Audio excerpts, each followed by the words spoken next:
Hello friends আমি এসেছি chicken stick খেতে।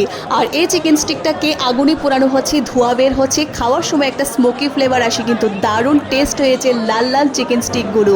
আর আমার কিন্তু চিকেন স্টিক খুব ফেভারিট, দেখো দেখো খুব লাল হয়েছে, কিন্তু দারুণ লাগছে খেতে, ডিলিশিয়াস।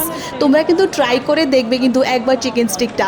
আর আমি এসেছিলাম আগরতলায় আস্তাবল মাঠে, দুর্গাপূজা উপলক্ষে মেলা বসেছে, সেখানে এই চিকেন স্টিকটা বিক্রি করা হচ্ছে।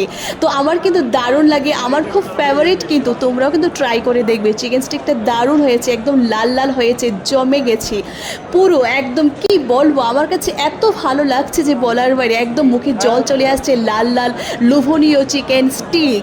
আর এই চিকেন স্টিকটা কিন্তু একটু খেতে কিন্তু একটু ঝাল লাগছে, ঝাল লাগলেও কিন্তু দারুণ লাগে, এই ঝালটাতেও একটা মজা আছে।